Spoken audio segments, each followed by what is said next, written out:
We are back with another episode of Bring the Heat. I'm your host, Steve, joined by Brandon. Once again, we are covering another edition of baseball, and I'm super excited because we are a few days past the Phillies' 8-game winning streak. And Brandon, me and you and our whole group chat, we were super excited. It was pretty crazy because they hadn't shown much life in the season, and this felt like a really good stretch. Since then, I think they've won like 2 or 3 games that with the Reds and the Dodgers. We're not great right now, but like we're in a good spot. What are your thoughts on the 8-game winning streak? So pretty much last time we left off, we were like done, me and you. Like it's so crazy how much it's turned around, like the mood of what the podcast is. Cause like I remember like our last podcast, we literally were saying like the only bright spot of the team this year is Zach Wheeler, and that's about it. Like Yep. everything else just sucks, and we've pretty much given up. And then since then they've gotten extremely hot, and then now they're kind of back down to earth, but they're playing manageable baseball now. Yeah, exactly. But I mean, it's just crazy. Bryce Harper's been going absolutely insane since the All-Star break. Zach Wheeler, I mean, besides the start, there's home runs against the Reds, but the Reds just, they hit. There's nothing you can do about it. But Yeah. what they did against the Nationals, to end the Pirate series was good. And then what they did against the Nationals was, it's so like non-Philly Yeah. of what they did, just because usually we're so used to them getting beat up by the bad teams for some reason. Like every year, no matter how good they are, they always choke against bad teams. And they smoked the Nationals, and then they swept the Mets, which that was like series of the year to me. Oh yeah, Like it was just easily. so much fun to watch. Like seeing Kyle Gibson out there, and then like Hector Neris getting fired. Like super good series. Yeah, I think seeing Zach Wheeler go out and on Roy Halladay's number, they inducted his number into the Phillies Wall of Fame. On that day, Zach Wheeler throws a complete game shutout like that, and I believe it was 1 or 2 hits, and it's like that's perfect. Like I love to see that. It's like Roy Halladay on Roy Halladay night. Yeah, like it was fantastic. It was such a good stretch of baseball, and like they were just playing clean baseball too, right? Like we're stressing the fundamentals. It just made you feel so like excited too, because it's been Yeah. so long since like that kind of baseball excitement's been like with this team, because they've just been so bad for so long now. It's just when we actually have like a race now where we're in it, like it's Yeah. so much more, entertaining. Because like last podcast we were pretty much out. Like Oh yeah. we were not in on the Phillies, and like they played like they were not going to be in contention. And like in a span of like a week or two, they went from like third to first, and now we're battling the Braves out of nowhere too. Yeah. Like we're battling not even the Mets, like we're battling the Braves to take over that spot. So it's like I mean, a lot of people are in on them, but like I still have that like back end feeling of like the team is just gonna somehow, because it's just the last couple of years it's been that feeling of like, oh man, we're finally gonna do it, and then they somehow find a way to have the worst bullpen in the history of baseball or something out of nowhere. Like it's just it seems like it's like it seems like that's just where we're gonna head no matter what. But yeah, I think we have that hesitation just because the last few years the Phillies had been so streaky, and I mean, from my recent memory, I feel like their biggest like win streak was like 4 or 5 games, but like past that, we would lose like the next like 6, and you'd be like, wait a minute, just so we're going. inconsistent. Yeah, and so like it didn't make a lot of sense in the past. So, but now we're in a good spot. Like you said, we are tied for first with the Braves. The Mets are a game and a half back. Obviously, they're all 3 teams are in it. They can take the lead really within like a 1 or 2 game stretch. Like it's so close within 3 teams, and that's why like for as bad as this division is, it's competitive. Like this is the most competitive division in baseball because the first 3 teams can win the division. No other division can say that right now. Once you get into the playoffs too, like no matter how bad the East is, like you have a chance. Like if we get into the playoffs and we're in the first round against Milwaukee, like I'm not that nervous going into that. Yeah, we could win that. We might actually win. That's what I'm saying. Like you give it to Zach Wheeler in game 1, like, and then you got Aaron Nola game 2. Who knows what Nola Hopefully you Kyle get. Gibson. But man, Aaron Nola, like his last start, that rain delay start, was looking disgusting. And he's pitching today, so I'm hoping like he comes back with that same energy. But yeah, what, 7 strikeouts through 3 innings or something like Yeah, it was that, like incredible. against And then the rain ruined it, the rain and killed it. Like we it was. like yeah, it was heartbreaking. And that's the game after Kyle Gibson. They had him start after the rain delay. They brought in Connor Brogdon to start, and they said, in anticipation And it was for manageable too. Like it was a manageable game. Joe Girardi has been abysmal exactly. this year. That's all I gotta say about Joe Girardi. His decisions, Not a like fan. De Los Santos, how is he? How I is he still on a roster? Like I don't Rivera, understand. he's not good. He was Um, horrendous. Like that, and when yeah. he came out against the Mets too, and like the end of that Oh yeah. series when he gave up those back to back to back home Oh, runs, that I was was like, rough. Yeah, dude, 3 straight home runs. Yeah, that was the second time that's been done in Major League Baseball history. And yeah. the first guy was B.J. Rosenberg on the Phillies in 2014. Of course, it was the That Phillies. was You one of know, the strangest stats I've heard, and I was just like, of course it is, because why wouldn't it be? I just don't know why De Los Santos. Like, I feel like every time we're in a game that's like we could still kind of climb our way back. Like I look on the TV and De Los Santos is being called out from the pen, and I'm like, dude, like I don't know how. And he's I just he's always wild. I don't think I've ever seen him in a good pitching yeah, spot. I've never really seen him have a good outing. That's what I'm saying. Yeah, Like it was like kind of like the Matt Moore deal before yesterday, where I was like, I've never seen Matt Moore really come out and have a good outing. Like he's had a couple yeah, manageable games, but yeah, nothing like decent. Yeah. decent. And then so yesterday I go out to eat last night. I went over to with a Bowman's Tavern up in New Hope, Oh yeah. and Eli's making his way on the podcast. I went over to Bowman's Tavern in New Hope, and I'm watching on the TV at the bar there, and it's like fourth inning. Matt Moore's pitching, and I'm like, man, he's doing real good. Like surprisingly, fifth inning comes along. You know what I mean? Gets through the inning, and I'm looking on Twitter, and I'm like, I'm seeing a whole lot of like no hit stuff being popped up. Sixth inning comes, and he's still in there, and it's like he gets out of this like sixth, and then they go seat us, and there's no TV in the room, and I'm like, dude. I was telling my girlfriend, I'm like, if I miss a no hitter, a Matt Moore no, I'm not gonna be able to sleep. I was like, I can't miss this. Like, I was on my phone like half the dinner. Like, I'm like, dude, if I miss this, and then I saw Archie Bradley, you know what I mean, the solo shot. But Yeah, I mean, up to that point, that was like again, it was I think Matt Moore's second start this year where it was a really good start because I know he won a couple weeks ago, and everybody, he was hitting like 96, yeah, he was surprisingly like really good, and then that was yesterday, 6 innings, no hits. He was at like 76 pitches, I believe, and they pull him. So I was a little torn on that. So like honestly, I understand why they brought him out, but I also understand why people were frustrated and wanted him to stay in. I mean, it's like to me, it's how you look at it because I know a lot of people are super big on like the saving an arm if they're not stretched out for like Yeah. that amount of innings. But like Matt Moore has been like a hybrid all year. It's not like Matt Moore has been like 3 years he hasn't been a starter and now he's Yeah. just been kind of a bullpen. Like even out of the bullpen, he's a long reliever. So Hmm. like, why not just keep letting him pitch? Because I mean, and Hector Neris came in and did a good job too. First off, like I How defend Hector Neris religiously. That you were guy has been a monster since he's had that terrible outing. Ever since then, that dude has been so good and so solid out of the bullpen. I think he is much better out of that pressure spot of the closer. Like if you have him as like a late inning or like a setup guy, dude, Hector Neris is nasty because he's not relying on the splitter now a lot too, which is good. exactly.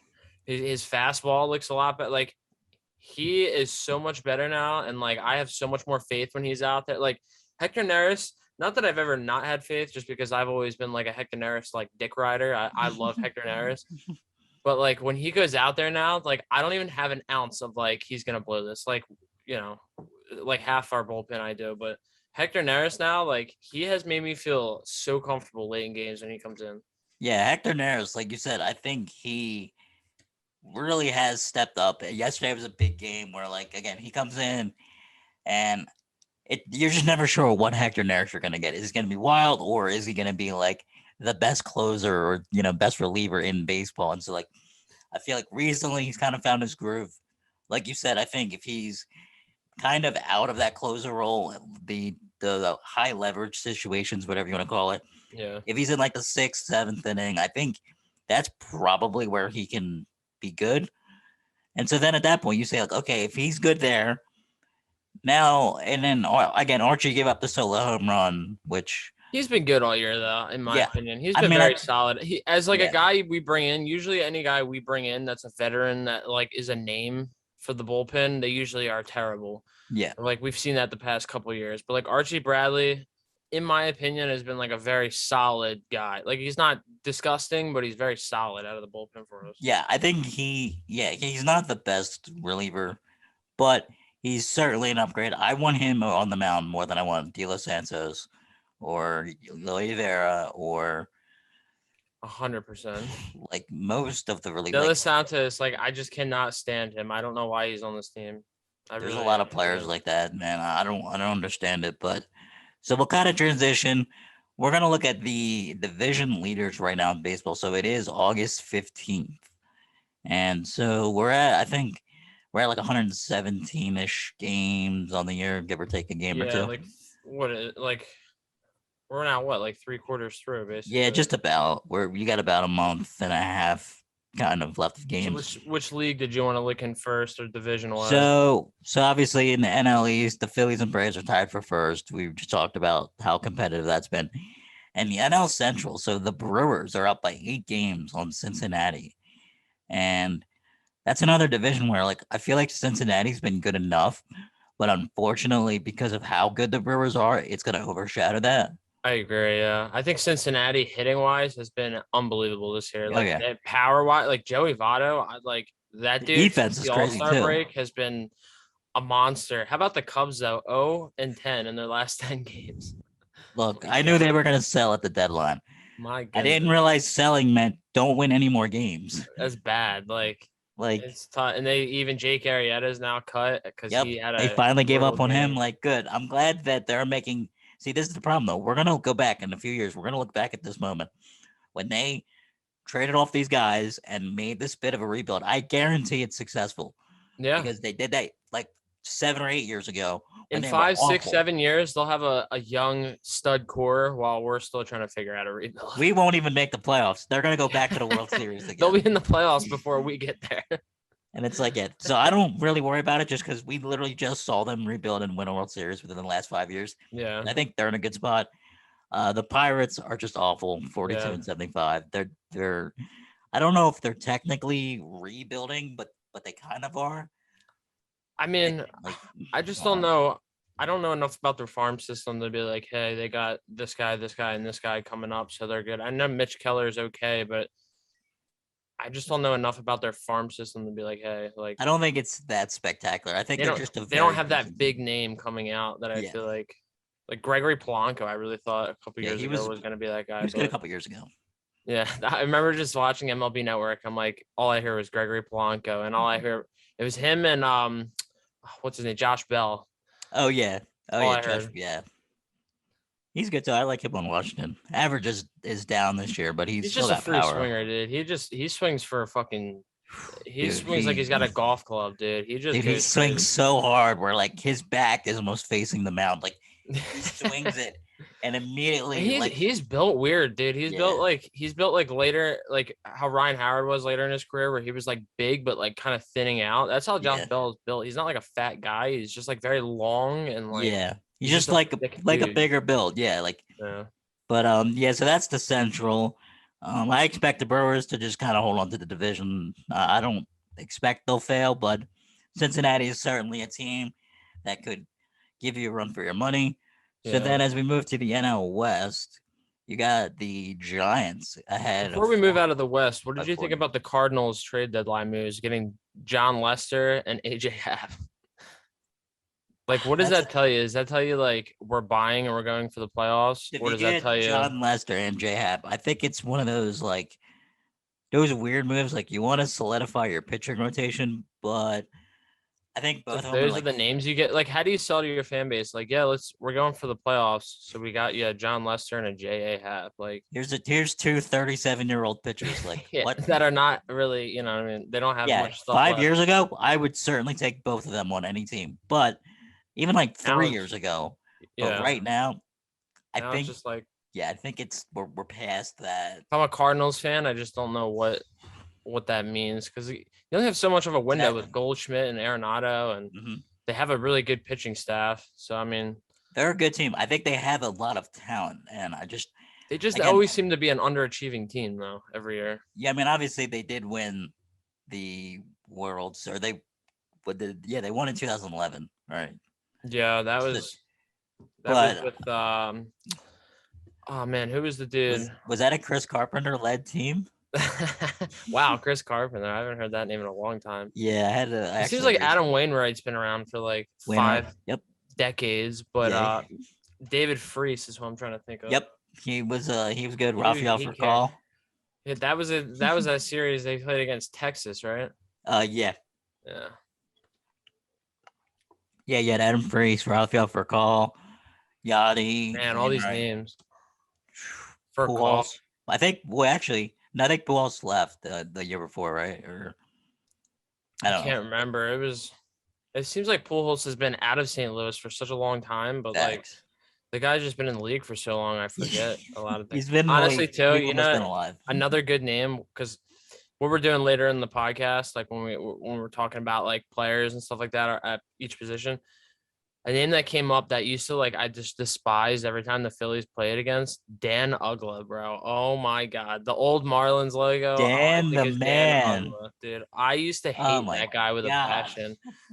Like Oh I just remember Jesus. being at a Phillies game when I was a little bit younger, and it was the old Marlins logo, and they're there playing, and Dan Uggla comes The off the bat, Florida Marlins. and then Logan Morrison was on Marlins, and he had a Yeah. black eye in his Yep. picture, and I remember seeing him on the screen. I'm like, who is this tool bag? And then a few years later, he's on the Phillies. Yeah, that's It's like, that Marlins team from like, oh god, I want to say that was like probably like 08, 09, maybe 2010. Like that was a long time ago. Like, that's such an ugly stadium, dude. I'm so glad. Like even now, oh their yeah, stadium's ugly as hell to me, but the last one is just so bad. The yeah, red seats and shit, and yeah, it's bad. the It's outfield was just.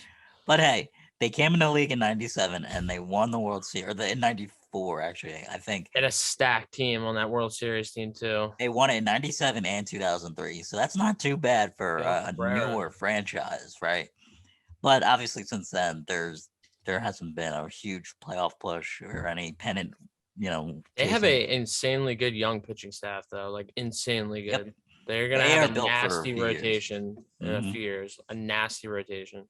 But as we look at the NL West, so we got the Giants. They're in first place, leading the Dodgers by 4 games. And then the Padres are back 10 games from first place.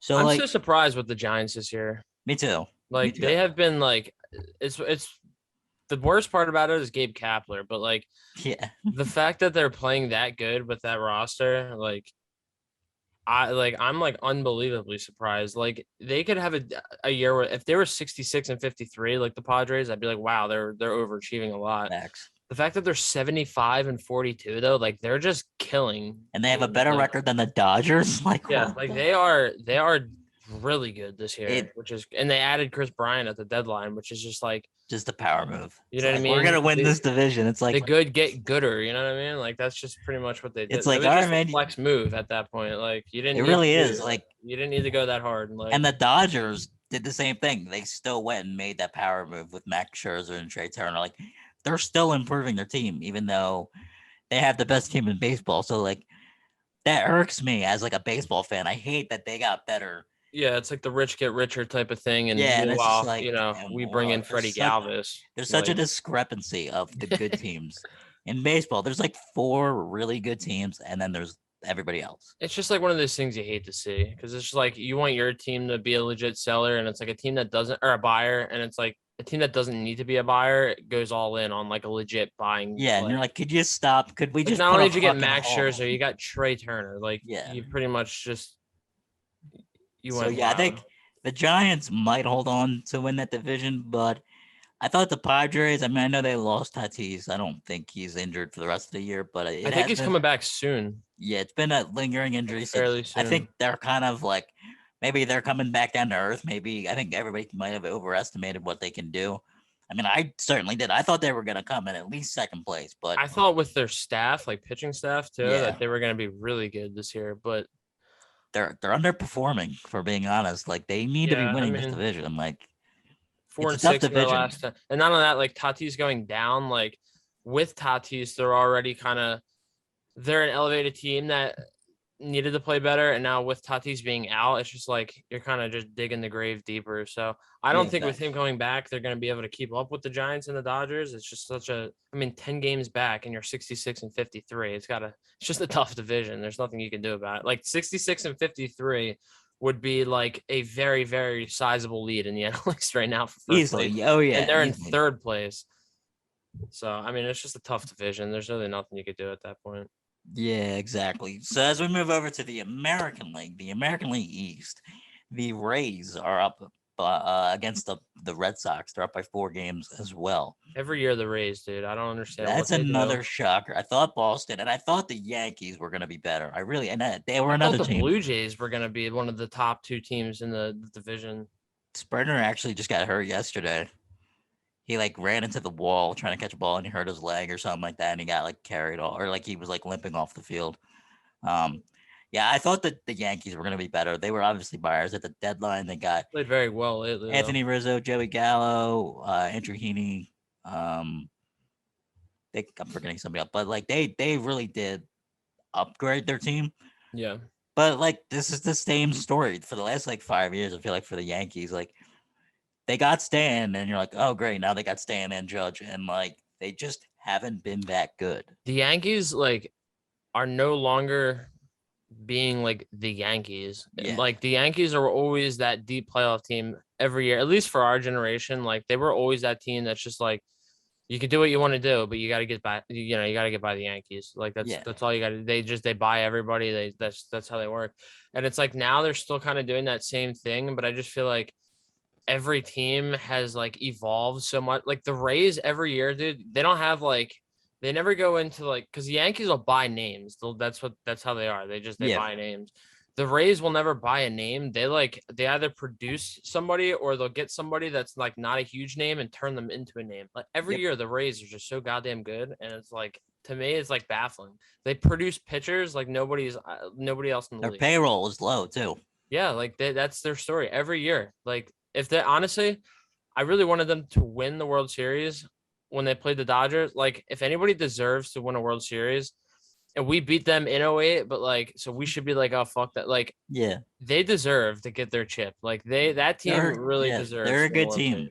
and They so really like deserve it. I thought Boston was gonna be a little better.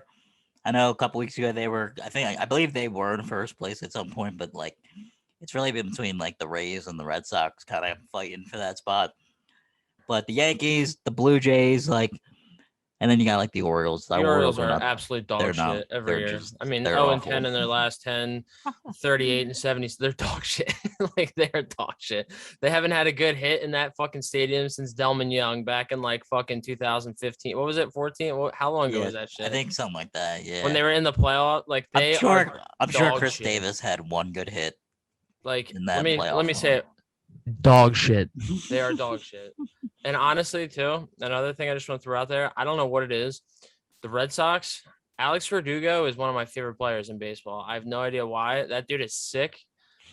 And he used to piss me off on the Dodgers because I'm like, this guy looks like a fucking tool bag. But like then he went to the Red Sox and I'm like, you know what? I don't mind him anymore. Maybe he's He's not that actually bad. yeah, he's not that bad. But the Orioles, dog shit. Like absolute dog shit. They have been I don't think I've ever seen a stacked Orioles team. Like since Adam Jones was there, like they have not been Yeah, even decent. Like they have I mean, been like they dog used to have shit. Nick Markakis, uh, obviously Chris Davis in his prime. Like they have never. I don't. Not in our lifetime, at least. Like Speaking of that, happy retirement, Chris Davis, huh? yeah, thank God That you really contract, retired 3 years ago. You just your body didn't know it. dude. Like His season that he had though, with that 50, what was it, 50 something three, home runs? I think Like, 53. Yeah. dude, like what a fucking crazy year to like fall off after. Like Mm-hmm.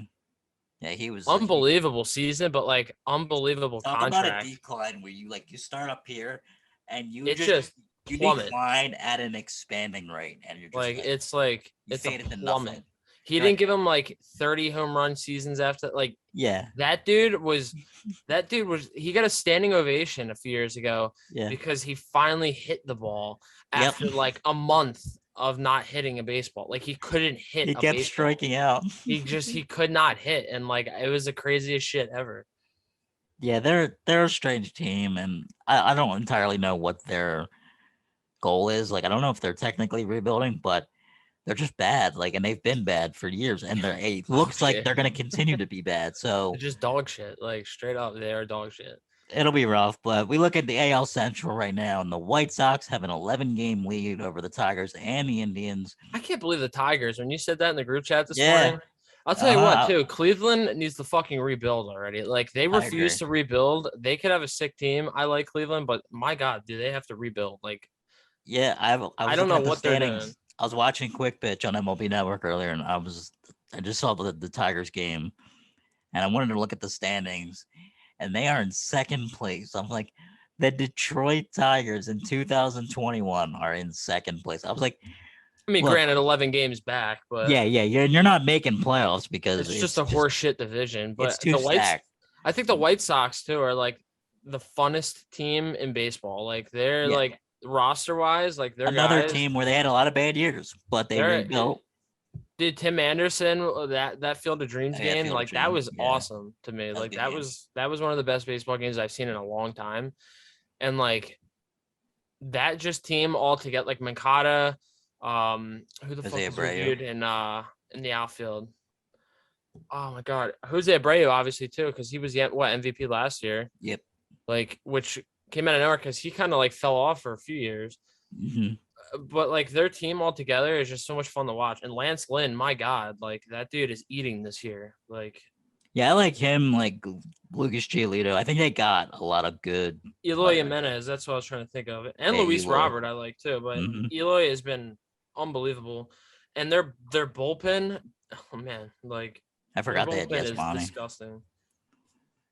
Like they have a stacked roster. Tony La Russa is a piece of shit, but the Yeah. rest of that organization and team phenomenal. And like they're another team that like I wouldn't mind them watching, watching them win the World Series. Oh, easily. Yeah, I'm like, that's the thing. I feel like they just got a fun team. Like, they're good. They don't need to like conform to like, oh, you have to work this way. It's like, no, they're just gonna get their wins. They just They're go at and have 68 fun. wins now. They'll probably finish with like 95 to 100 wins. Because it's But like the Yankees when you watch them win, it's like I see Aaron Judge hit a home run and smile, and I'm just like, what an asshole. Like I don't know why. It's just the Yankee like presence, and then Aaron Judge. I just for some reason I think he's overrated, so I don't like him. But like I you think just he's a watch tad like the overrated. Yankees or like a team like that, even the Red Sox sometimes like you watch them and you're just like what a dick like because they're the Red Sox. But like when you see the White Sox, it's like you almost get like a respect level because our generation watching them suck for so long, we're like Mhm. they deserve. It was like the Astros. I liked the Astros before the scandal came out, and I still like some of the Astro players. Like I like Jose Altuve, even though I think he was a big part of that cheating scandal. But I like when they won, like at the pace they were doing in the playoffs and stuff like that, and like how they played in the postseason, you were like, you Garrett know what? Cole, Justin Verlander, like Yeah, you're yeah. like, you know what? They deserve it. Like they were dog shit for a We while. And remember them when they were in the National League. They like, were not in dude, the American League. Yeah, we like we're oh going my back god, 10 years or so where they were terrible. They were getting they had 100 plus Hunter seasons. Pence in right field. Who the Roy fuck? Oswalt. Who was their shortstop for so long, and then he left for Oakland, and then they brought him back. Oh, Jed Lowry. Jed Lowry. Oh man, that was like the name I always thought of when I thought about the Astros. That and the one pitcher who I probably will not remember his name, but he was on that team for like a while. He was never a good starter, but he was always like their main starter. Man, it'll probably come to me after the podcast, and I'll text it over to you and be like, "This motherfucker." But that team, dude, that team was so fucking bad for so long. Like, So bad. and then they did that revamp where they got the new jerseys, the new logo, and we're like, Mm-hmm. oh, like this looks pretty dumb. And then they went out and played good. And Carlos Correa, I mean, Yeah. you can't suck for that long and just not Yeah, produce no, no. prospects Yeah. unless you're Philadelphia Phillies, but you just can't suck for that long and not I have guess it. stud prospects. As we talk Houston, we move to the AL West for the final division of baseball, and they are up by 2.5 games on the Oakland Athletics. Oakland is just like the Rays to me. Yeah. They somehow with a low payroll just stick around Yep. every They year. maintain some type of competitiveness. Seattle's in third. They're 8 games back, but Seattle is on a 4-game winning streak. They've been pretty good lately. They I have been mean, really good. they made some decent moves at the deadline. Like I don't know how good they are in retrospect. Like if you're comparing them to like the I Rays or think the their Red Sox. bar for themselves, they're better than they usually are. Yeah. I mean, like I said, 63 and 55 is like you're competing for first place in our division. So, I Yeah, mean, like you're good. Like you're all you're right. good. You can play good, but like, I mean, it's just that division. You're not going to overpass the Astros. You may catch up with the Athletics if they kind of fall out, but the That Angels too. dude, Talk that about a American League, the American League underachiever. wild card is gonna be crazy because There's so many good teams. it is gonna come down to like that final week in baseball. Like teams just gotta you're gonna have to be like in a position where somebody's gonna win like 2 games and just be in a wild card spot because Yeah, there's you're just so many good teams. It's hard to. it'll be tough. But yeah, so right now the divisions, I mean, they're mostly matching up to how I think we expected them. Most of Yeah. the teams are kind of falling in line, with the exception of like the Giants, or yeah, I think the Giants are probably the only team. I mean, if you would have told me even like in May that the Phillies were tied for first place today, I wouldn't believe you because I'd be like, well, the Nationals are solid. Miami make they pretty much beat us every time we play them, and Atlanta's better. But like here we are, they're tied for first, so Which that's is a bit of a surprising. surprise, Um, But so we will see. Like you said, I think we got about like a month and a half or like a month and like 2 weeks left in the season. so where are you on the awards? So like NL MVP. It's got to go to Bryce. I know the odds right now are like Tatis is one, but he's hurt. So Yeah, he can't obviously get it. And it obviously will same depend with on his DeGrom. games and it'll depend on how he plays when he comes back. But right behind him is Bryce Harper, Max Muncy, Trey Turner, and then Freddie Freeman. I think Bryce Harper, if he continues to even be average after what he's done after the All-Star break, he can win the NL MVP. Yeah, I think what he's done, it's not just because we're Phillies fans. I just feel like seeing what he can do with this team right now, like his clutch hitting, like yesterday, for example, for anybody who didn't watch the game, he hit a little league home run. Okay, so what that meant was he hit a ball, it went to right center field, the right fielder misplayed it, so it went all the way to the wall. Center fielder had to go cover it. He lobbed it back in to the infield. It like got stuck on the pitcher's mound. The catcher moved from the plate to go get the ball. Bryce runs from third to home. So the run scored. And that's just like It's just heads up situation baseball. awareness. Like, and the Like camera baseball showed IQ, yep. Bryce going to third, and then like Greg Murphy's calling, and he's like, "And Harper gets a third, gets a triple," and you just see Bryce taking off, and I'm like, that is what an MVP does. I'm like, that is the guy. Because when you come into it, I always like I feel like MVP always is like stat boost and like who killed it this year. For Mhm. me, it's like if you're looking at MVP, it's the most valuable player Yep. to your team. So Max Muncy, you take him off the Dodgers, sure they might fall out a little bit, but they're still a stacked team. Trey Turner, same thing. He wasn't even on the team and they were good. Now he's on the team and they're still good. So what difference does it make? Freddie Freeman is the only one. If he Yeah. starts like going crazy, is the only one I could see like you make a competitive argument for. But Bryce Harper, you take him off the Phillies and they are dog shit. Like Bryce Harper has elevated this team because after the All-Star break, when he started playing better, this team just started skyrocketing. So I mean, Exactly. you look at most valuable player, like he is the most valuable player to this team, and he is not only that, but he's like producing on his own, like as just in the league, he's just killing it himself. So I think Bryce Harper takes that if unless Tatis comes back and just gets disgusting, but like just the amount of games he missed, I just can't. I don't know. It's hard to justify it, especially if the Padres don't end up even making the playoffs. Like, you know what I mean? Yeah, I How much think value do you really bring at that same point? thing when we talk about the Cy Young Award. I just, as good as DeGrom was, he's just not played enough. Yeah, unfortunately, because he was having a historic year. Like he Crazy good, like was the best year I've never seen somebody that like dominant. you're talking MVP from a as a pitcher. Like he Yeah, could have he if taken he both. stays healthy and he's maintains even like a little bit of that pace, not even like 100%, but if he's even just half as good, I think he easily wins Cy Young and MVP. It's just like okay, like you're just the best player in baseball. So I don't think I he wins agree. it. But for Cy Young, I think right now I got to put Zach Wheeler in the conversation. I agree. He's just another guy where you're like, without Zach Wheeler or Bryce Harper, even like a guy like Ronald Reyes, like this team is literally like 7 or 8 games worse easily. Yeah, and I mean Zach Wheeler this year, like he leads I don't know if it's the MLB, but I know it's the NL in innings and strikeouts. Like Yeah. he's backing up everything. I mean, he had a tough outing against the Reds, but those are off of home runs. Like you take away home runs, it's not like he was giving up extra base hits, like, for these runs. Like when you give up a home run as a earned run, I always look at it kind of in the back compared to like, oh wow, like he had a bad outing. Cause like a bad outing and a bad pitch to me are two different things. Like a Yeah, bad yeah, pitch, a couple yeah. of bad pitches. He had two bad pitches that whole outing, basically, if you look Hmm. at it. Like to me, I think Zach Wheeler makes more sense to win the Cy Young than Bryce Harper does for MVP. And that's not saying I think Bryce Harper doesn't deserve MVP. I'm just saying that's how strong I think That's Zach fair. Wheeler No, I Zach think Wheeler that's deserves actually a that. pretty good point I think because Bryce Harper, there's an argument for Zach Wheeler. I don't think there's an argument right now. yeah, exactly. See, Wheeler leads in strikeouts and innings pitched in baseball, Yeah. and like He's just been filthy this year. I don't understand how he couldn't when you're talking about most valuable player, especially for Bryce's case. Like that's what the NFL. I feel like a lot of times they just lose the sight of the award because it's MVP.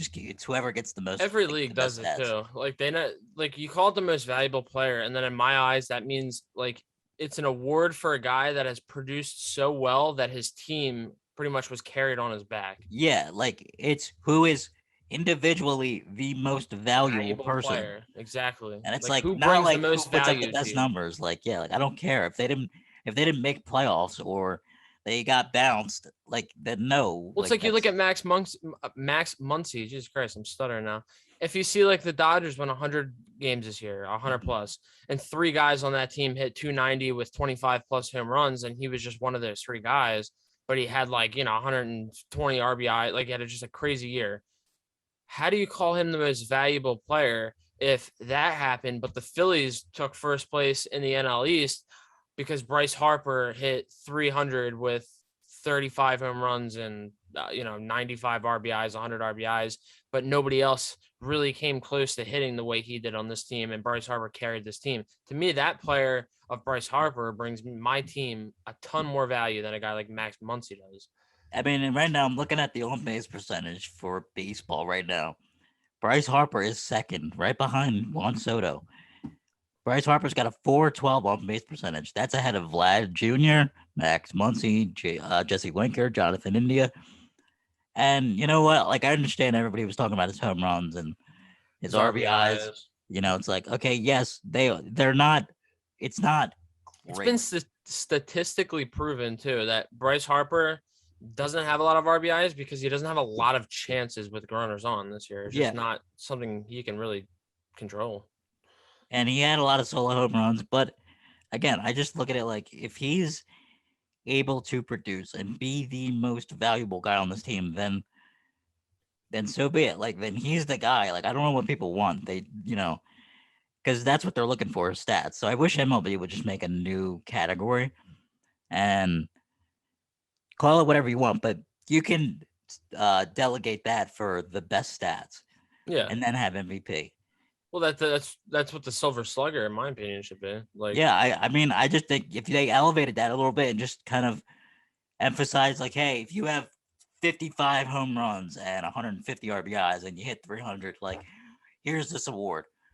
But your team wasn't even close to the playoffs, or you lost, so you're yeah. not the So MVP. congratulations on your Silver Slugger. Yeah, Bryce Harper, though, his team just got into the playoffs barely, but they battled all year because he put them fucking that city on his exactly. back, and he hit 300 with 35 home runs and 100 RBIs. But you know what? If you put player A and player B and you put swap teams, if Bryce Harper brings that team to the playoffs, he's more valuable. Like that's what teams need is winning. So you know what I mean? It just comes down to who's more valuable. It's always been that way though. Like Yeah. it's like the same thing with the AL. Like Otani's the front runner to get Hmm. the AL MVP. Makes sense. The guy's fucking insane. Like Hmm. he rakes and he pitches very, very well. But the Angels are dog shit again. Like Yeah.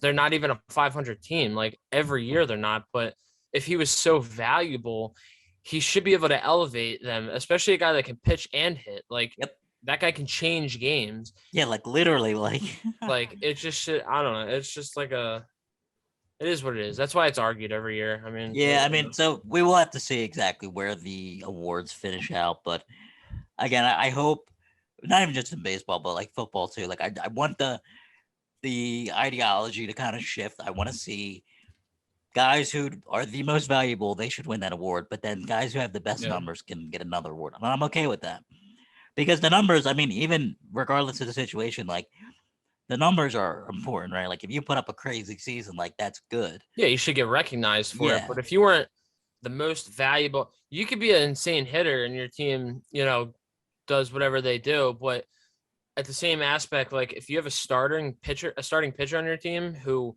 went fucking 21 and 4 and with a fucking I don't know, a 2 ERA, like that's the more valuable guy on your team. So why should he get a most valuable player award if he wasn't even the most valuable guy on his team? fact. I I mean, agree. But we will shift gears into another segment. You had given me the idea yesterday, and we are going to be doing our MLB dream team. So we will cover every position and who we would have. Now, in and this this dream is team, we yeah, this included isn't guys who we personally liked and we felt kind of fit the criteria for winning that spot. this So isn't like yeah. who's the best in the position, who would do better, like head to head. This is more so just like when I think of first base, this is the guy I've always liked as a first baseman. When you think Hmm. of first base, this is your guy that you've always liked as a first base. So like we'll kind of build our team that way. And I guess we can start at first base if you'd like. Okay. I'm I gonna start mine go for off with a guy when I was little growing up, and I tried really hard not to be like biased towards the Phillies on this. Like there's a couple Phillies in there on my list. But I tried to kind of get as open as I could with it. But there's a guy growing up that my dad absolutely loved and like burned into my brain as like this was the man, and that's Jim Thome. I Jim was yep, Thome is I was all just I about to think say about. that. I always think about Jim Thome because I'm like, dude, my dad, I just think about his jerseys. We used to have a Jim Thome bat on the wall, and I'm like, before Ryan Howard, because that Ryan Howard was like my guy when Hmm. Jim Thome always felt like my dad's guy. And then when I got really invested in the baseball, like Ryan Howard was there, and that was my guy. But Jim Thome, like every time I think of a first baseman, I just think of Jim Thome, like killing it. Yeah, for me, I had to put down one of my favorite guys to watch. He's still playing, the GOAT, Albert Pujols. Yes, Had to sir. do it. I mean, he's 12th all time in hits. He's got 32. He's almost got 3,300 hits, 676 home runs. That puts him fifth all time. Three-time MVP, Rookie of the Year, two World Series. Like, come on, man. Like, He might be a Hall of Famer. You know what I I mean? think this dude, if He may be a Hall of Famer. When he calls it, he just yeah, might.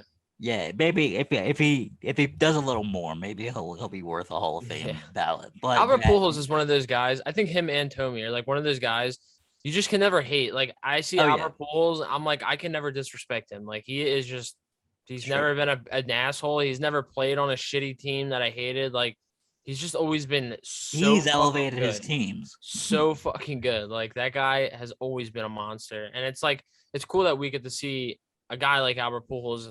We got to watch him like in his prime years play. So Hmm. now, in 30 years, we can be like, yo, that guy Albert Pujols, like I remember when he hit a ball that probably still hasn't landed off of Brad Lidge before Brad Lidge came to Philly. And Oh yeah, that was when he was in Houston, right? yeah, that's when he fucking murdered that shit. Because I remember that when we got Brad Lidge, um, I remember when we brought him in, the first like highlight I saw of Brad Lidge was him giving up that home run, and I'm like, wow, I can't wait. And You're then like, this will be then fantastic. Brad Lidge came here and was fantastic. So there you go.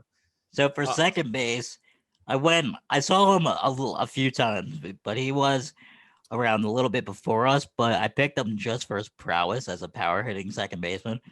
I went with Craig Biggio it's a good because one. especially if anybody knows something about second base, with the exception of like Jeff Kent, like it's like Biggio, and I think there's one more guy. There's like no power Joe hitting second Morgan baseman. was okay. Yeah, It's just hard, honestly. I mean, if you go way back, but yeah, like you at could, least for like yeah, the last 50 years, there really hasn't been like the guy. monster second basemen. Like Yeah. Robinson Cano and Chase Utley kind of changed the aspect of that, but Hmm. Yeah, but I think personally, and then with Craig Biggio, I mean, he wasn't just a power hitter. He had 4 Gold Gloves, so like he was a solid, obviously Hall of Famer, but like he's a solid second baseman. And I think that position specifically, like I don't know, I felt like it was probably between him or Utley, honestly. Yeah, I mean, I was kind of in the same boat. I was really stuck on Chase Utley, but I ended up going with a guy who played multiple positions. He ended up playing third for a while too. But a guy like he was a Philly for a little bit of his career at some point. Also played for the Tigers, and then that might be it. I can't Can I think of guess? any. Can I guess? Yeah, Is it Placido Polanco? it is just Yeah, because let's go. it is another one where I was like, dude, when I was like growing up, going to the games, like I would always just remember Placido Polanco because I'm like, what a fucking name, dude. He was But solid. the Like guy, I mean, it was a career 297 hitter. Like the guy, he was good, and this was in 7,000 plus at bats. Like the guy could hit, and he was a especially when very it good came to Philly. He defender. was good. Yeah, Or he the was a second very good defender. So I wasn't mean, he? Didn't he come to Philly and like way back, and then he came back? yeah, he came to Philly in like '02, I think from Yeah, St. Louis, I want to say, and then yeah. he But he came back was in like solid. Like '05 or something, and he that played for second, Miami, I think, his last year. yeah, that second Um, stint that he was with the Phillies, he was solid. I mean, yeah, he was really good. like I've you always know, enjoyed him. yeah, you're right though. What a name. Yeah, I just love his name, Placido Polanco. It's like a So name you just can't forget. for third base, I had to go with the greatest third baseman of all time, Michael Jack Schmidt.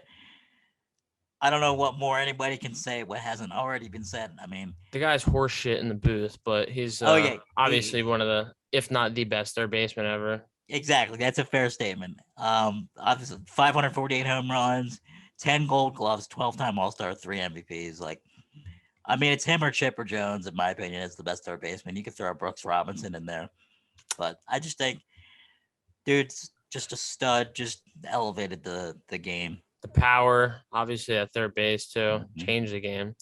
I went with a guy who I should hate, but I always Oh God, could never hate, and that's David Wright, just because that's a good one. I like that. the guy was borderline 300 career hitter, 7-time All Star, 2-time Gold Glove, 2-time Silver Slugger. The guy was just, he was like, to me, he was always like an all around just great baseball player. And like, I can never hate on the guy as much as I hate the fucking Mets. He But pissed me off because he was a Philly killer. It's like yeah, him, well, Ryan Braun, uh, Freddie Freeman are always Freddie a Freeman, fucking and Philly killer. yeah, like there are just guys in baseball that for whatever reason we They just can't play good against. demolished the Philly. Freddie Freeman, I don't think has ever played a series in Philadelphia where he hasn't sent one in the seats. I swear to God.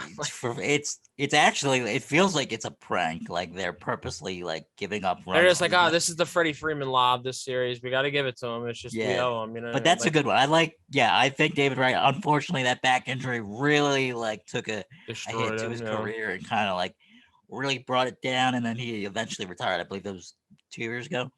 Um, Yeah. yeah, I mean he was solid so for shortstop, I went with a bit of an unconventional pick because he spent a lot of his time as a third baseman, but he started as a shortstop. Okay. Went from Seattle to Texas to the Yankees. Oh boy. We're talking about Alex Rodriguez. Yes, I I've never hated Alex Rodriguez. me either. He's I an hate him as an asshole. announcer. I'll make that clear right now. I can't stand ESPN Sunday Night Baseball. Can't stand Yeah, it. I agree. I It's like Matt Vasgersian. I really he's like Matt solid. Vasgersian. When he goes fucking ballistic, it gets good. But yeah, he is a dog shit. Alex Rodriguez just like it sounds like he's like reading a script. It's not good. But I mean, his numbers, like, dude, he almost had 700 home runs. Yeah, he had Like, there's only a I think two other monster guys in that career. category. Like, like 3 MVPs, 14-time All Star, 2 Gold Gloves, like 3,100 hits. Like, I mean, I know he had the steroid scandals and whatnot, but I don't care. That dude is Yeah, a well, monster. 90% of baseball players have taken steroids. So That's it's like, why like it's a moot point. I don't know yeah, what like you're like yeah most of your players are like it like is what it literally is. I yeah never had a problem with him. I know he's an asshole. I know he had yeah issues because he was like, he just acted out like so over dramatically when he was like with Seattle and with Texas. Like, I never personally, I honestly too, and like I'll probably get shot for saying this. I've always liked Alex Rodriguez more than I like Derek Jeter, in my opinion. Oh, me too. I feel like I'm not a Alex Jeter guy. Rodriguez was just like I like Derek Jeter because I feel like he was a better leader than Alex, but I just don't think Derek Jeter was like I I think don't know. people put him up on the pedestal as like the greatest shortstop of Yeah, all when he time. I shouldn't don't think be. he is. Like when I think of Derek Jeter, if I'm being completely honest, I put him in the same category as like Jimmy Rollins, like Yeah, really, I really agree. solid players. They, He's a you know, better they contact hitter, but like yeah, I mean, I but they don't. could both make the same plays. Yeah, like Like defensively, people would go crazy, but in my opinion, I just think it was because he was a Yankee. Everybody yeah, goes wild. I yeah, I don't think think he that's was. another player a lot of people don't really like. I feel like they really just overemphasize like how good he was, and he was Yeah, good. Don't get me wrong, he was really good, but I don't know. people are acting like he's like a top 3 shortstop ever. I don't. So for mine, I went kind of an out of box pick too. It's a guy I never got to see play, but it is a guy I've done reports on. It's a guy one of my favorite baseball movies has to do with. It is a guy that I have a jersey of. It is a guy that is from Pennsylvania and played, I believe, almost his whole entire career in the state of Pennsylvania for the Pittsburgh Pirates. I chose Hannes Wagner. Oh, that's a good one. The guy had 10,000 at bats and had a career average of 328. He's a Hall of Famer. He's a World Series winner. The guy fucking could hit. Like only 100 career home runs, but the guy had almost 3,500 hits in 10,000 at bats. So the Yeah, guy could just flat out fucking hit. that's he's solid. I mean, he had years. Just think about this. I was looking at his stats earlier, just to kind of go over it, like because I know like what kind of hitter he was. But the guy used to have seasons where he would have 6 home runs, 5 home runs, 10 home runs with 100 RBIs. Yeah, I know. Like that's just It's unbelievable. And crazy. like the guy not only did that, he stole 723 bases. Like the Yeah, guy's on it's base percentage career is 391. Like the guy could just hit. He could get on base. oh, when did he stop playing? He stopped playing in 1917. He first started in 1897. He played Hmm. for He was he was like that first the generation of Louisville. baseball players. I don't even know. He played for Louisville for like 3 years. I guess is one of the older teams that got kind of phased out. And then he played for Pittsburgh from 1900 to 1917. And he was a fucking animal if you ever want to look up his stats. Also, The Winning Season is one of the best baseball movies out there. It's about Hannes Wagner. So it's a good one to pick up if anybody's ever interested. But yeah, I mean, somehow he never won an MVP too, which is beyond me. I mean, the guy had a year where he hit 350 and then 354 and then 339 back to back to back years. And they're like, "Nah, you're good." Yeah, well, and then before that, a few years before that, he hit 355, 349, 363, 339, 350, 354. Like the guy could just fucking hit. He was essentially like Ty Cobb. Like, Yeah, and I didn't put Ty Cobb on my list. I think he's yeah, a fucking Ty Cobb, if you ask me, pure hitter wise, is like to me probably the best hitter to ever live. I'm not talking about power, but like I'm just throwing this out there because he's not who I picked for center field. But Ty Cobb, I'm just gonna throw it out there. A career 366 hitter. Guy's the best hitter to ever play baseball. Just saying. But moving on. So for my left fielder, I had to go with the all-time home run leader and Barry Bonds. Um, look, 762 home runs, almost 2,000 RBIs, 7 MVPs, 8 Gold Gloves. I mean, the guy is a stud. I mean, Juice it all you want. The guy could fucking hit. Like exactly. Like he hit 73 home runs in 1 year. Like yeah, that's a little ridiculous. Like I don't even understand that. I understand again, same thing with Alex Rodriguez, like the steroid scandals and whatnot. I don't care. He's great, and everybody likes to diminish that. But Jesus Christ, like from what we saw growing up, I just feel like even in all the baseball games, any like pop culture references too, I think that is just one of those things. Like when you say like Dream Team, like there's very few players that have such a huge impact on the game. The way Bonds did. And I think like he just changed everything. And no matter how much you hate on the guy for the scandals and stuff like that, there's very few people that would leave him off a team or you're like, listen, I need a team that could just demolish people. And I got a position either DH or I got left field. Very few guys are going to pass on Barry Bonds. Oh, yeah. Just because that guy can fucking hit home runs better than anybody who's ever played baseball. Even Babe Ruth. Sure, he juiced up, but he still did it. You know what I mean? Like, Who'd you pick for left field? so left field, I picked a guy who I always loved to watch. And he is a 12-time All-Star, 2-time World Series champ, and 9-time Silver Slugger, Manny Ramirez. I used to absolutely love him in Boston, and I loved him even more on the Dodgers when we played against them. Like, Manny Ramirez, to me, that guy had one of the sweetest swings to watch and the sweetest home run celebrations. I mean, the guy, 555 career home runs and a 312 average. Like, put some respect on goddamn Manny Ramirez. Yeah, I think that's a good one because again, like we saw a glimpse of him, in our childhood, and another big name where you just like this guy could ball out. Like, yeah, the guy could hit for power and a high average, which is his on base percentage is like crazy every year. 411 for his career. Like, Jesus Christ. With a 585 slugging. Like, that's Pure just hitter. insane. But that's the thing. Like, his ability to hit is just that's like across the board too. Like home runs, he could get on base, he got his double. Like, he could do pretty much anything. Yeah. And I think that's a great pick.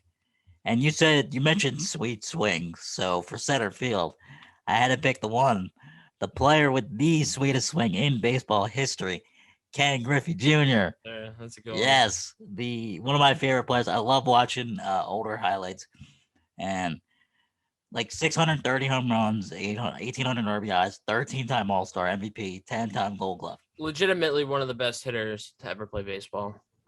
Yeah, and I think straight up his and that's the thing. Another player where you're like, he was good hitting, but he could ball out in the field. Like, yeah, and he could do a lot. The hat backwards and the home run derby. He just had that like swagger to him too. Like, he was probably the first, like entertainment. Yeah, he was like the first guy to be like the entertainer baseball player. Like, he could change the sport where it wasn't just a bunch of older guys. It was like, yeah, that's how you see it now with where you see every player wearing gold chains and their jerseys unbuttoned and their hats sideways. Like, he was like what Allen Iverson did to basketball. Yeah, in my opinion. Like, he changed the way you can approach the game, and it made it so much more entertaining. Like, he's the kind of guy, like, he was straight money to watch. Like, anytime he was at the bat, it doesn't matter who, what team you root for, if you like him or not, like, you were watching because you're like, it's Ken Griffey Jr. Like, who'd you put in center field? Center field, I choose a personal favorite. It's not a guy who is, tips the scales by any means on any stats, but a very, very respectable career. I chose Shane Victorino. 2-time World Series champ, 2-time All-Star, 4-time Gold Glove Award winner, 275 career batting average, which is not very bad at all. Especially in today's game where average is such shit. The guy could steal. The guy was one of the best fielders we've had in Philadelphia in a long time. It was between him and Aaron Rowan. Center field to me is like one of my favorite positions. I was going to guess Aaron Rowan. Yeah, I gravitate towards center field. I don't know why. I was always a monster Shane Victorino fan, and he is the reason I like to wear number 8 when I played baseball, just because I like Shane Victorino.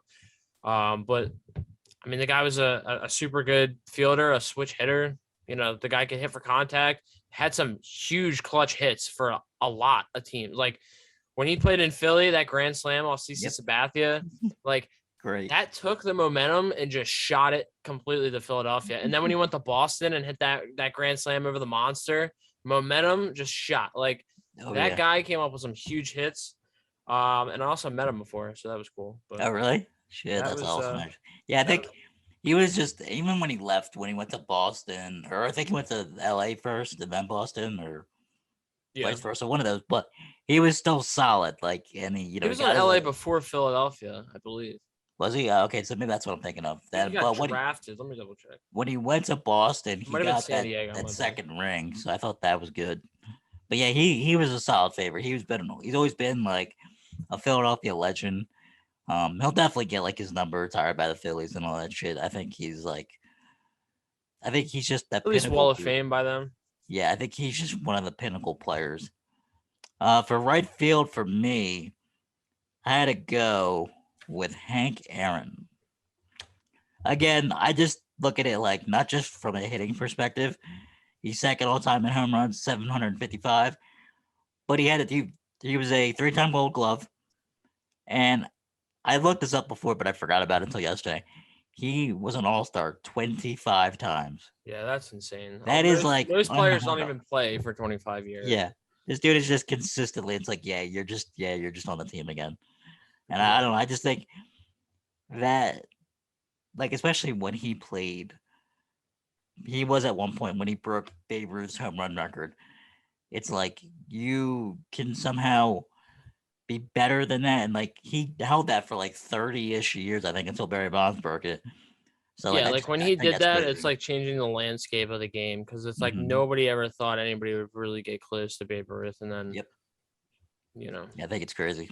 and he did it not juiced as far Yeah. as everybody knows, which is why a lot of people still consider him the best home run hitter ever, just because he did that without juice, as Mhm. far as everybody knows. For my right field, I chose another personal favorite, but it's a guy that also had a very good career, 2-time All-Star, Gold Glove Award winner, former Philly, and a home run derby champion, Bobby Abreu. 291 career hitter, almost 300 career home runs, very respectable hitter. Bobby Abreu, so a nice little fun story. When I was probably 8, 9, or 10, I can't even remember, it was that long ago, but I was probably like 8 years old. I went to a Phillies game with my dad. I'm wearing a Bobby Abreu shirt because you know what I mean. Bobby Abreu is the man for me back then. And we walk in through the front gates, and this lady comes up to me with like a lanyard, Phillies lanyard, like a staff, and she goes, "Oh, hey, like you like Bobby Abreu?" And I said, "Yeah, I mean, fuck yeah." Like I was so little, I didn't know what was going on though. And she starts talking to my dad, whatever's going on. So my dad's like, "You're gonna go with her," and I'm like, "What the?" Like, my dad just sell me to this lady? Like, he's like, He's "You're like, gonna all go right. follow her, and Okay. they're gonna go take you to the field." And I'm like, I don't know what the fuck's going on. So I'm in an elevator with this lady and a bunch of other Okay. kids. I'm like, what the hell's going on right now? We go down to like the You're home being plate sold into area. slavery. Yeah, I was like, what the fuck is going on? So we go down to like the home plate area, and the lady gives me a baseball and a pen, and she says, when they call you, like when we tell you, go run out. So like when they used to do the starting 9 at the Phillies game with the little kids who would run out on the field and do the national anthem with the specific player, get an autograph, you know, like that's what I was a part of. So they sent me to right field. I've run out to right field. I don't know what the fuck's going on. I go over and Bobby Abreu looks down at me, and dude, I didn't know what the hell to say. So I'm like, "Oh, me and my dad, we watch you on TV all the time." Like, it's just such a dumb thing to say. I didn't know what to say though. I was so little, and he was like, he looks down at me. He's like, "Oh, that's awesome!" Like, signs the ball. We stand there for the national anthem. I go running back to home plate. Couldn't find my dad for like 45 minutes. I finally found him.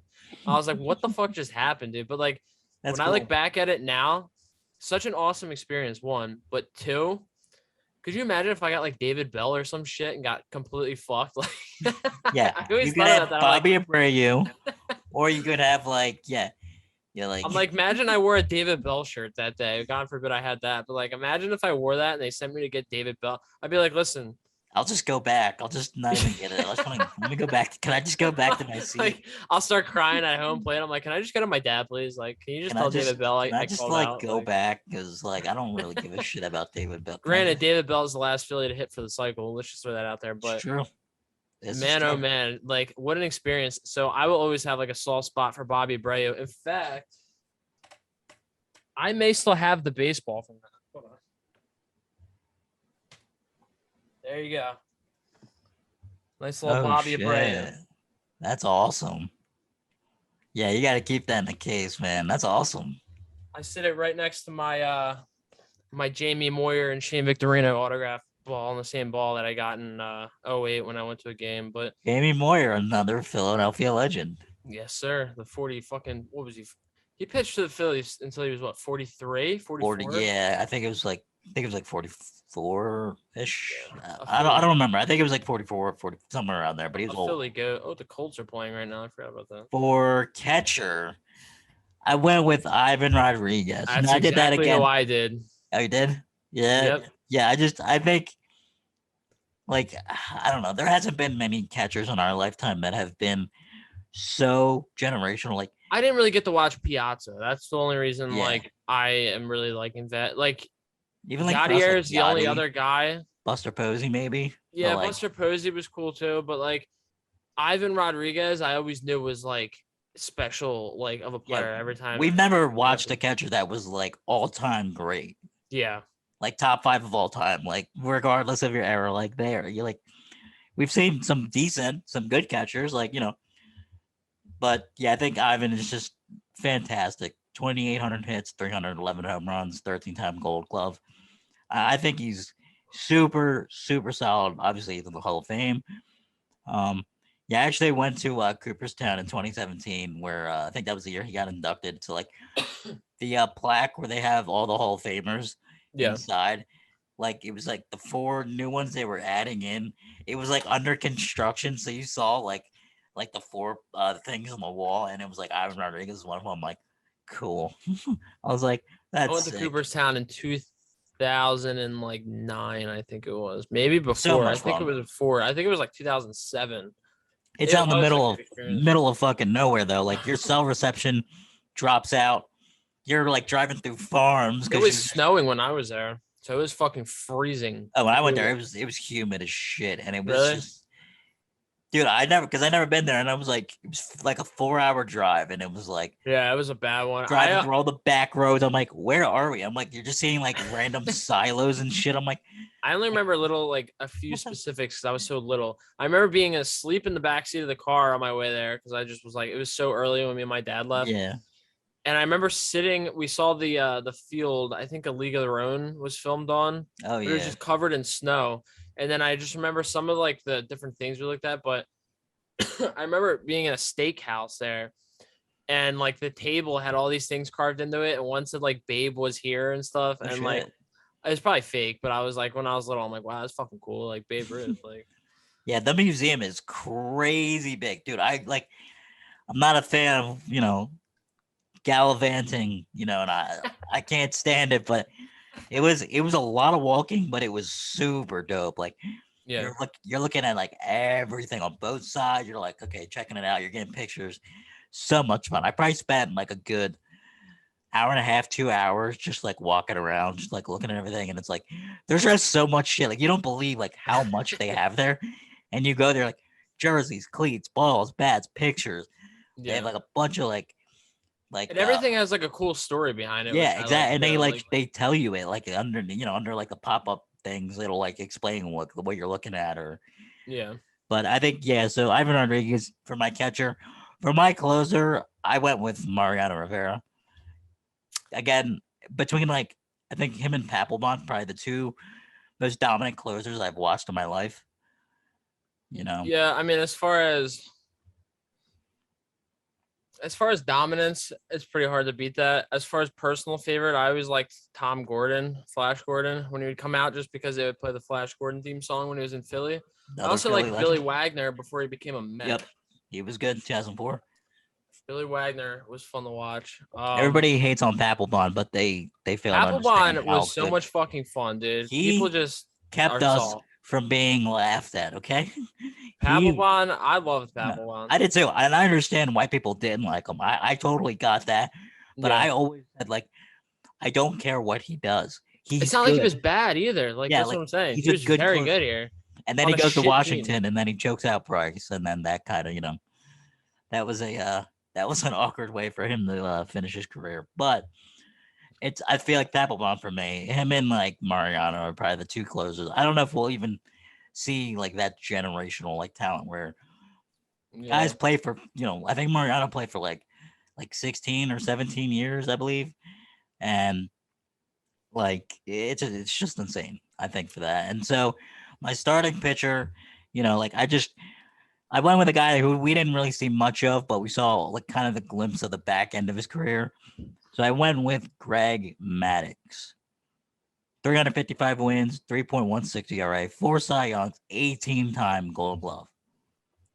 Yeah, I went with Pedro Martinez. That's a good one. See, like that's another guy like we saw, and I feel like at least for it might just be like a pitching thing. I feel like we see a lot more really good pitchers than any other position.